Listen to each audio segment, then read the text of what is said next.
भाइको नाम के हो? मेरो नाम सञ्जय मेन्याङ हो। के रे? सञ्जय मेन्याङ हो। सञ्जय? हजुर। कति कक्षामा पढ्छौ तिमी? 8। तिम्रो स्कुलको नाम? महाकाली श्रीमा। श्री महाकाली। हजुर। 8 कक्षामा। हजुर। अनि जुन अहिले भर्खर गएको भूकम्प छ नि त्यसको बारेमा भन्देऊ न, के अनुभव गर्यो तिमी भूकम्प? भूकम्पले गर्दा अलिक डर लागिरहेछ। डर लागिरहेछ? हजुर। स्कुल? हजुर, स्कुल पनि लडिएको छ। के छ रे? स्कुल पनि जथाभावी लडेको छ। जथाभावी लडेको छ? हजुर। अनि तिमीहरू त्यस्तै कक्षामा बसेर पढ्छौ हैन? हजुर। कस्तो लाग्छ त तिमीलाई? हामीलाई डर लागिरहेछ। कस्तो डर? फेरि भत्किन्छ भने डर?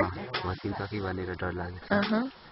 अनि हामीलाई अझै त्यो निर्माण गर्न छिटो गर्न सकिन्छ कि छिटो छिटो बनोस् जस्तो लाग्छ? हजुर। भूकम्पको दिन तिमी कहाँ थियौ? म घरमै। घरमै के गरिरहेको थियौ? त्यतिकै काम गरिरहेको थियौ? भूकम्प आउँदा तिमीलाई डर लाग्यो कि लागेन त? डरै लागेको थियो। के गर्यो त भूकम्प आउँदा तिमी? भाग्यो। भाग्नु त त्यस्तै भाग्यो, अलिअलि दौड्यौ? घरबाट निक्ल्यौ? हजुर। घरबाट बाहिर निक्ल्यौ। अनि भाइ तिम्रो नाम के हो? राज? ए राज लिम्बू। अनि तिमीलाई कस्तो लागिरहेछ? कस्तो भयो भूकम्प? भूकम्पसँग डर लाग्यो?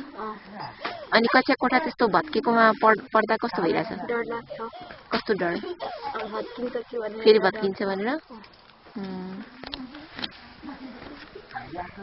अनि बहिनीहरू कति कक्षामा पढ्छौ तिमी?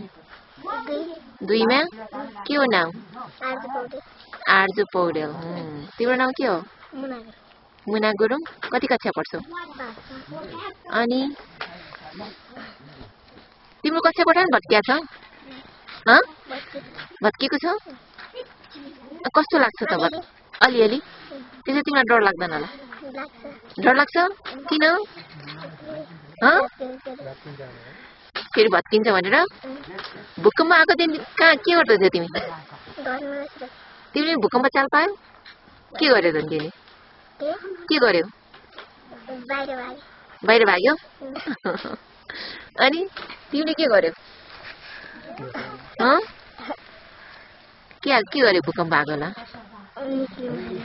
घरभित्र थियौ तिमी? हो? अनि तिम्रो कक्षा कोठा पनि भत्किया छ? के भत्किया छ? भित्ताहरू भत्किया छ? अनि तिमीलाई कस्तो लाग्छ त? डर लाग्छ? तिमी अनि भूकम्प गएपछि स्कुल गयो कि गएन? कति दिनसम्म गएनौ? गयो? हो? बहिनी तिमी कति कक्षामा? 5मा? तिम्रो कक्षा कोठा पनि भत्किएको छ? अनि तिमीलाई कस्तो लाग्छ? डर लाग्छ? दिनु स्कुल त गइरहेछ नि तिमीहरू सबैजना? गइरहेछौ? ल धन्यवाद।